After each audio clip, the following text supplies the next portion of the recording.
नमस्कार, मैं सोनू कुमार झा आप लोगों के बीच पुनः एक विचार लेकर आया हूँ। उम्मीद है आप इस पर ज़रूर गौर करेंगे और इस पर अपने विचार भी रखेंगे।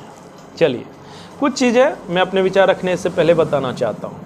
मेरी एक भतीजी है, आराध्या नाम है उसका।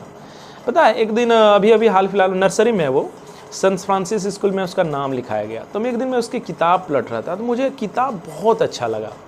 ठीक है, हालांकि मैं क्लास 3 तक नहीं चाहता कि कोई बच्चे कोई भी क्लास किसी भी तरह का किताब पढ़े। मैं चाहता हूँ कि उनको ना अभिभावक इस तरह का चीज़ सिखाए कि ये रंग है बेटा, ये पेंटिंग है, ये हरा ग्रीन कलर है, ये स्काई है, ये बाथरूम है, ये सोप है, जो भी है इस तरह का चीज़ है, इस तरह का चीज़ सिखाए, रंग बिरंगा, उसको मज़ा लगाए, डांस के लिए प्रेरित करें, पेंटिंग के लिए प्रेरित करें, इस तरह का चीज़ें।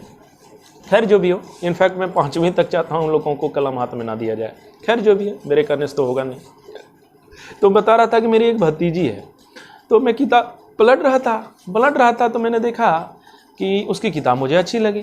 तो उसका फर्स्ट चैप्टर जैसे उल्टाएं तो देखा कि एक हाउस के बारे में सारा इंट्रोडक्शन था कि ये होम है, ये डोर है, ये विंडो है, ये लॉन है, तो ये स्विमिंग पूल है, इस तरह का चीज़। तो मेरी भतीजी बगल में थी, तो हम बोले बेटा ये क्या है? तो बोलते ये एकदम खुश होके बोली, होता है ये बच्चे को। तो बोले बेटा चाचू ये तो हाउस है, मतलब घर है चाचू। तो बोले बेटा घर क्यों है? आप समझिए, उसके लिए एक विषय था। अब घर क्यों है वो कुछ नहीं बोल पाई, वहाँ कहाँ बोलेगी भी बेचारी। तो हम उसको बोले बेटा ऐसा है कि देखो ये घर है, क्यों बनाते हैं जानती है? नहीं। तो देखो ऐसा है ना बेटा कि मान लीजिए जैसे अगर घर नहीं रहता, जैसे हम लोग अभी जिसमें है घर नहीं है, तो हम लोग को क्या होता, पानी पड़ता है तब कहाँ जाते, भीग जाते ना। तो बोले हाँ भीग जाते चाचू, हाँ भीग जाते। बोला अरे कभी खेलती है, धूप बहुत पड़ने लगता है। हाँ चाचू धूप तो पड़ता है। तो बोलती है ऐसे, बड़ी प्यार से बोलती है। तो हम बोले कि तब तो पसीना आता है, तब क्या करती है? तो घर आते हैं चाचू और हम ना एसी चला देते हैं और पापा के रूम में ना एसी में मजा लेते हैं, बहुत अच्छा लगता है। तो बोले बेटा समझो एसी कहाँ है? घर में है। तो अगर घर नहीं रहता तो सारा पानी पड़ता, खराब हो जाता, एसी नहीं रहता तो है ना, शेल्टर नहीं मिलता। तो थोड़ा बहुत समझती है, अभी क्या समझेगी, नर्सरी की है। लेकिन मेरा कहने क्या अर्थ है इसमें, है ना। फिर जैसे डोर के बारे में हम पूछे बेटा डोर क्या है? तो नहीं समझ पाई।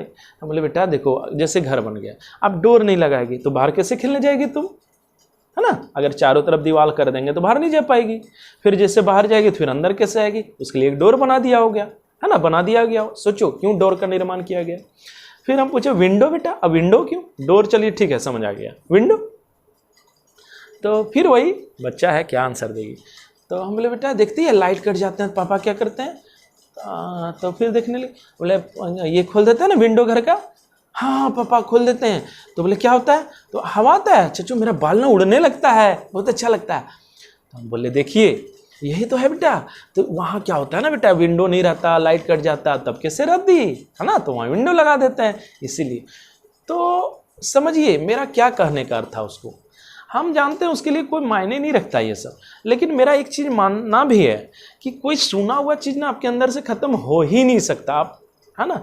तो हम जब उसको सुना दिए ना ये बात, तो वो कभी ना कभी सोचेगी या उसका तरीका डेवलप होगा कि किस तरह से चीज़ों को ऑब्जर्व करना चाहिए। कोई हमको सिखा देगा कि ये घर है, this is a house, this is a window, this is ये नहीं, रट्टा नहीं, इसको बढ़ाना ही तो मूल उद्देश्य हमारा पढ़ाई का है ना।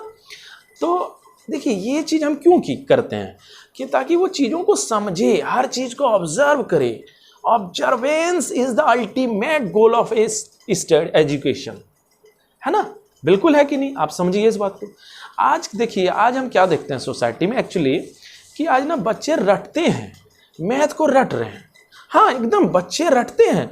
होता क्या है, एनसीईआरटी का किताब है, मात्र 200-250 क्वेश्चन है, जिसमें 100 क्वेश्चन तो बनेगा ही, 100-150, 100 क्वेश्चन है वो रट लेते हैं। पता है आंसर तक उसको पता है कि कहाँ आंसर है, एकदम से ऐसा चल गया है।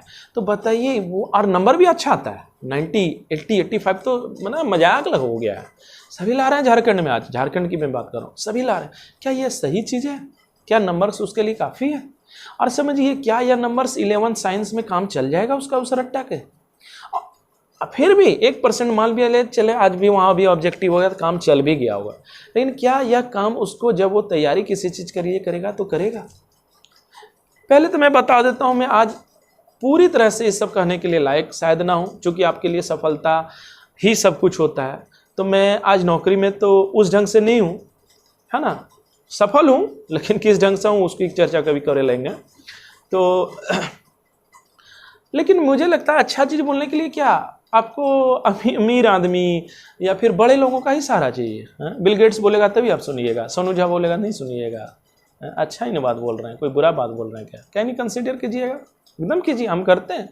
हमको लगता है ये बच्चा अगर सही बोला, ऑब्जर्व कीजिए, स्कैनर लगाइए दिमाग में। चलिए तो हम बता, आज जानते हैं एजुकेशन क्या हो गया है। टीचर एजुकेशन तो सबसे पहले कुकुरमुत्ता की तरह हो गया, कहीं कुछ नहीं हो रहा है, कुछ नहीं हो रहा है, समझिए उसको कुछ नहीं आ रहा, लेकिन एजुकेशन खोल देंगे। हाँ एकदम, एजुकेशन तो मजाक है। मैं भी अभी इस प्रोफेशन के साथ जुड़ा हूँ, आप मुझे भी इस रूप में ले सकते हैं, टेस्ट कर सकते हैं, वेरीफाई कर सकते हैं अपने तरीके से, ठीक है, एकदम कीजिए। लेकिन मैं कहता हूँ ये सब पर कीजिए ना भाई, सब पर होना चाहिए, हाँ एकदम। और आप देखिए आज क्या होता है, जैसे ट्रिगोनोमेट्री का एग्जांपल लेते हैं हम, ठीक है, किसी का भी ले सकते हैं। वो पता है बच्चा को पढ़ाता ही नहीं है कि what is trigonometry, what is trigonometry and what is the use of trigonometry in our daily life, उसको पता ही नहीं है। अब बताइए, उसको ट्रिगोनोमेट्री नहीं पता है, डेली लाइफ में यूज नहीं है, उसको कितना इंटरेस्टिंग लगता हो? कुछ नहीं लगता हो। बहुत अच्छा 3 इडियट्स मूवी में बोला, ये देखिए आप ना वेल ट्रेंड ऐसे बन सकते हैं, वेल एजुकेटेड नहीं बन सकते। उसके बाद क्या है, आप जैसे एक चीज़ और है, एक फार्मूला की बात कर लेता हूँ आप समझाने के लिए, फॉर इलस्ट्रेशन है कि sine into cosec theta is equal to 1, why. सबसे पहले तो बच्चा को पूछना चाहिए वाई, और अगर है तो इसका हम प्रयोग क्यों करते हैं, क्यों इसको बनाया गया, ये भी जानना बहुत जरूरी है। ऐसे नहीं कि कुछ आपको सिखाए हम कि देखिए ये घर है, जैसे हम आराध्या, ये घर है बेटा तुमको रटना होगा, no question, no question at all, ये तुम जान लो ये घर है, ये विंडो है, ये नहीं, इससे डेवलप नहीं हो सकता है वो बच्चा। आप लिख के ले लीजिए, आप सोच लीजिए तो एकदम नहीं हो सकता। अरे कागजी में ऐसे सियाही शीट आ गया, आपका आ गया 90, 95, 100, क्या हो जाएगा उससे? आप में ऑब्जर्वेशन पावर नहीं है, दिमाग में कोई स्कैनर नहीं है कि क्या सही क्या गलत निकाल ही नहीं पा रहे, क्या फ़ायदा हुआ पढ़ाई, बताइए। मान लिया जाए एक पल के लिए आप नौकरी गए, नौकरी में भी चलिए संभवते सफल, लेकिन क्या यह एक परमानेंट सॉल्यूशन है आपके वंश के लिए? नहीं है। कल का आपका बच्चा होगा ना, तो आप भी जैसे पढ़े ना, बच्चा आपका पढ़ना शुरू करेगा, चूंकि आप में ऑब्जर्वेशन बना नहीं, आप ऑब्जेक्टिव पढ़े, संयोग था, लक हुआ, बाइक हुक एंड क्रूक, जैसे हम भी खुद अपने आप को देखते हैं, मेरा भी वैसे ही हुआ है कहीं ना कहीं, है ना। तो इससे कितना फ़ायदा हो जाएगा? कुछ फ़ायदा नहीं होने वाला इससे। आप बच्चे को सही सलाह नहीं दे पाएंगे, और आप चले लकी थे निकल गए, आपका बच्चा निकल जाएगा जरूरी है क्या? नहीं निकल पाएगा। और वो भी निकल गया, क्या उसका अगला निकल पाएगा? आपने ही उसको गलत चीज़ इनहेरिएट कर दिया, तो वो कितना अच्छा चीज़ करेगा? नहीं कर पाएगा, ब्रॉड माइंड नहीं बन पाएगा। आप एक क्लर्क बन के रह गए, बच्चा को भी क्लर्क आपका बनने के लिए तैयार हो जाए, और आप परेशान हैं उस क्लर्क की नौकरी से, फिर भी आपका बच्चा कोई क्लर्क के लिए बना और आप रोक नहीं पा रहे हैं। कितनी गलत बात है ये, एकदम से इस पूरे सिस्टम को ही बिगाड़ देगा आपके घर का। ये बहुत गलत चीज़ है, इसको रोकना चाहिए। ऐसे कुकुरमुत्तक शिक्षक जो बढ़ रहे हैं, इसको ना रोकना चाहिए। शिक्षा क्या है जी? शिक्षा तो मेरा मानना एक ऐसा जगह है ना जहाँ सब कुछ, एक शिक्षक बोला जाता है ना कि सब कुछ पैदा कर सकता है, डॉक्टर, इंजीनियर, पुलिस, इवन एक चोर भी, है ना। लेकिन एक इंजीनियर्स, बड़ा इंजीनियर्स एक इंजीनियर्स पैदा नहीं कर सकता, एक डॉक्टर पैदा नहीं कर सकता। तो समझिए शिक्षक कितनी बड़ी जिम्मेदारी है। आज सोसाइटी में देखता हूँ शिक्षक सबसे निचले स्तर पर है, कोई भी शिक्षक बनना पड़ा है ना। उसका एक पार्ट मैं भी हो सकता हूँ, मैं तो हर बार बोल रहा हूँ, मैं अपने आप को पॉइंट आउट करने में कोई गुरेज नहीं कर रहा, आप मेरा टेस्ट कर सकते हैं। आइए कभी मेरे क्लास में, और हम दिखाएंगे कि हम ना ऐसा नहीं पढ़ाने बिलीव करते हैं यार, कि ट्रिगोनोमेट्री पढ़ लो, डिफरेंशिएशन पढ़ लो, और पता ही नहीं है what is differentiation, what is the use of differentiation, and actually what is the use of differentiation in physics. आपको पता ही होगा, 11th साइंस अब कर रहे हैं, क्या है पता ही नहीं चलता है। तो ये एक बीमारी है जो ख़त्म कर दो। मैं अपनी एक बात बताता हूँ, मैं ना 11th साइंस से कर रहा था, तो बोर्ड में आते थे डिफरेंशिएशन ऑफ x पर power n is equal to n into x पर पावर n-1। अब मैं चिंता में ये फॉर्मूला क्यों लिख दिया, जब फिजिक्स पढ़ने लगा तो जहाँ मन तहाँ dx प्रयोग करे, डी भी करे, जहाँ मन तहाँ इंटीग्रेशन वाला जो सांप नचवा वाला कहानी है वो बैठा दे, हमको समझ ही नहीं आने लगा। हम जानते हैं 15 दिन तक नहीं गए थे ट्यूशन। मेरा रिसर्च टीम चला, हम किताब कभी ये कभी वो कभी इसके पास कभी कोई सेटिस्फेक्शन आंसर जब तक नहीं मिला हम आगे ही नहीं गए। हमको समझ नहीं आता था वो क्यों लिख देता है डिवाइडेड। तो मेरा कहना ना, पढ़ाई ऐसी होनी चाहिए, कम से कम ब्रॉड तो होना चाहिए। अरे यार समझ के क्या नंबर नहीं आ सकता है क्या? मैं तो समझ नहीं पाता हूँ। रोहिणी में IIT, रोहिणी जैसे जगह में अपने गांव की IIT यानी कि इतनी कम क्यों आ रहा है भी? तो समझिए वो लोग बाहर रह के ही किए हैं। तो हमारे रोहिणी में क्या कमी है? क्या पोटेंशियल्स नहीं है यहाँ लड़के में? बिल्कुल है, मैं ऐसा मान ही नहीं सकता नहीं है। वो जो चाहे वे कर सकते हैं, लेकिन प्रॉब्लम क्या हम लोग का शिक्षा का तरीका ही बहुत गलत हो जाता है ना। अब देखिए एक चीज़ और क्या देखते हैं हम, बड़ा आश्चर्य लगता है। शिक्षक है ना, वो उसका ना कैरेक्टर, मैंने कैरेक्टर मतलब मुंह, चेहरा कहिए, कैरेक्टर नहीं चेहरा, वो बहुत मायने रखता है हमारे गांव में। कोई मुंह सुटका के चल रहा है ना, अरे देख वो लड़का सिगरेट नहीं पीता है, दारू नहीं पीता है, वो लड़कीबाजी नहीं करता है, इसलिए वो बहुत अच्छा शिक्षक है। यार क्या कॉन्सेप्ट है? दारू सिगरेट नहीं पी रहे हैं तो हम सामान्य हैं। हम बच्चा में जन्म लिए थे क्या दारू सिगरेट पीने लगे थे? तो वो सामान्य है, ठीक है, वो बुरा नहीं है लेकिन सामान्य है। कोई दारू पी रहा है, सिगरेट पी रहा है, गिर रहा है तो वो बुरा है, लेकिन हम नहीं पी रहे तो ये कोई मानता वाली विषय तो है नहीं। गजब सोच है हमारी। लेकिन इससे मेरा एजुकेशन कैसे अच्छा हो गया? अगर हम नहीं पी रहे तो क्या हम बहुत विद्वान हो गए हैं? ये कैसी मानसिकता है, मुझे समझ ही नहीं आती। तो हम देखें हैं कि जो टीचर को देखा जाता है ना, वो देखता है कि कौन मुंह सुटका चलता है, कौन डिप्रेशन में, कौन चेहरा सुटका, और कोई अगर तड़क भड़क काम कर दिया इधर उधर, भले थोड़ा सा उसका बेसा हो अच्छा भी होगा, लेकिन उसको नहीं लेना है सीरियसली। हाँ भाई वो तो गजब छे यार, वो तो ऐसा छे यार, वो तो ऐसा। अरे भाई उससे क्या मतलब है? अगर वो उसका पर्सनल लाइफ अगर कुछ अच्छा काम कर ले रहा है तो है। अब दवाई बांट दीजिए इनको, एक पागल है साला, हाँ वो खत्म जो कर बेटा वो यार। हर भी कुल बीमारी हुई सोसाइटी का, जो हंसी लगता है हमको, मैं समझे हंसी इससे लगता है, लेकिन एक समय दुख भी होता है यार। इन्होंने जैसे गांव में आज तक कोई IAS नहीं बना यार, कितनी दुख की बात। IAS कोई मानक नहीं है, कोई मानक नहीं है। IPS कोई मानक नहीं है। मेरे कहने मतलब एक सिविल सर्विस ढंग से नहीं दे पाया यार, जो सिविल सर्विस निकलता है, ये कोई बढ़िया सा IT नहीं कर पाया यार, है ना। और जो किए भी हैं एक दो जो है ना, वो लोग करीब करीब बाहर ही रहे हैं यार। ज़बरदस्ती उसको रोहने से जुड़ा जाए तो नहीं कर सकते हैं, खुद बहुत सारी चीज़ें हैं। तो एजुकेशन सुधरना चाहिए। और जानते हैं जो गंदगी इस तरह का फैला रहा है, जो जहर फैला रहा है कि नहीं सब चीज़ रटवा के नंबर ला देंगे, फलना कर देंगे, वो कितना काम देगा। चेतन भगत की एक लाइन है कि उसकी मात्र 74% था इन द CBSE बोर्ड। समझ सकते हैं कितनी कम रही होगी।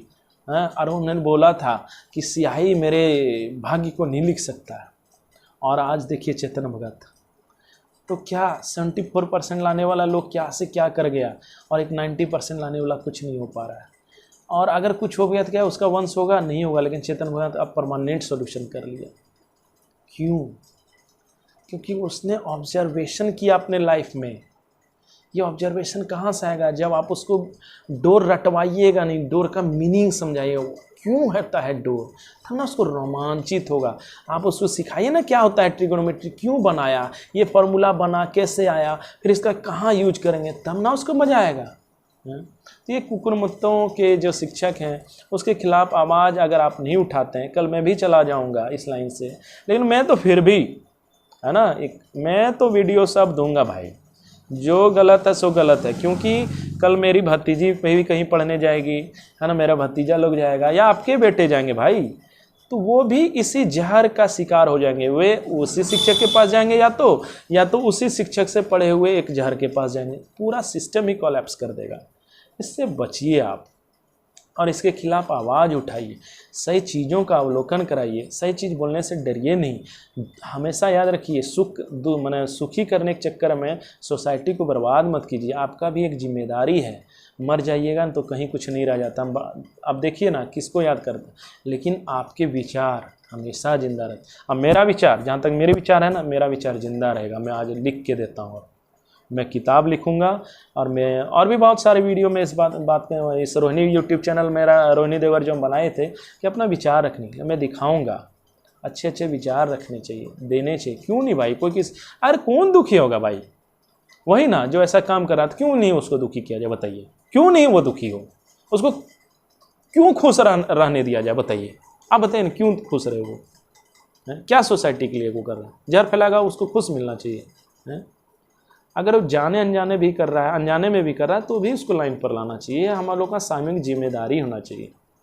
चलिए वीडियो हम सोचे थे 5-7 मिनट में ख़त्म कर देंगे मैसेज का। चलिए आप अपने से समरी कर लीजिएगा जो समझ आए। ठीक, धन्यवाद और फिर मिलते हैं। हाँ, बहुत दिनों बाद वीडियो ना फिर मिलते हैं, एक नए विचारों से मिलते हैं। अच्छा भी लगेगा तो लाइक कीजिएगा, बुरा लगे तो ज़रूर बताइएगा। ठीक है, फिर मिलते हैं। जय रोहिणी, जय रोहिणी, जय रोहिणी, जय रोहिणी। फिर मिलते हैं।